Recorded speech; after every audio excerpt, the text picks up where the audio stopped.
if it is, I should keep going.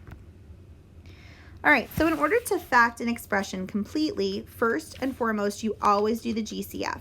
Then you want to determine which method to use. So if there's two terms, you're checking for a difference of squares or a difference of cubes or a sum of cubes. If there's three terms, you're hoping you see either a perfect square trinomial or just some kind of quadratic or quadratic-like trinomial.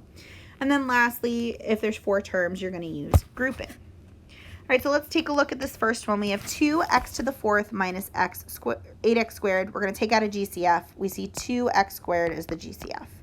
That leaves me with x squared minus 4. Okay, awesome. X squared minus 4 is a difference of squares. So now I need to think, okay, difference of squares, what does that look like? We're going to have 1 plus, 1 minus. Square root of x squared is x.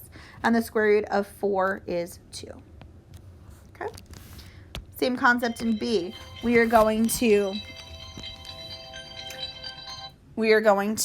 take out the GCF. So my GCF is xy squared.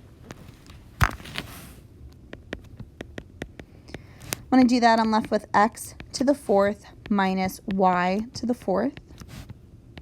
Okay. Again, I see that I have that difference of squares, so I'm going to take care of that. So we're going to have 1 plus, 1 minus. And then that fourth power, when I square root, I get x squared, y squared. But that's a difference of squares all over again. So I have xy squared. This is why I like to write the plus one first. X squared plus y squared. And then the minus is a difference of squares, so we're going to fix that guy. That's x plus y, x minus y. So if you're asked to factor, you have to make sure you factor the entire thing. You have to go all the way. All right, a little tricky in C. Now we want to make sure we take out the GCF. The GCF is always going to be the smallest variable exponents, right?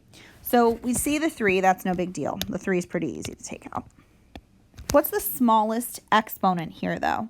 It's actually -1/2. I know that feels so weird to do. When I am taking out a GCF, really what I'm doing is subtracting the exponents.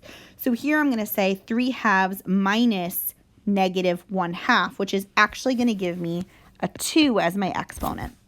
Then I have minus 3, right? X to the, that's 1/2 minus -1/2, which is actually a 1. Plus, and I'm left with a 2, and then that x has disappeared from there. And then I want to just double check, can I factor this a little bit further? What multiplies to 2 and adds to -3, -1, and -2? So that'll factor to -1, x minus 1, x minus 2. Okay. Lastly, again, we want to start with that GCF. What is the greatest common factor here? We see they both have that 2 plus x. Take the smallest exponent, which is -2/3. If I do that, I'm left with a 1 for the first part. 1/3 minus -2/3 is 1. Okay? So we get that 2 plus x to the -2/3, and I can really just clean up 1 plus 2 is 3. Or if you want to say x plus 3, that's fine.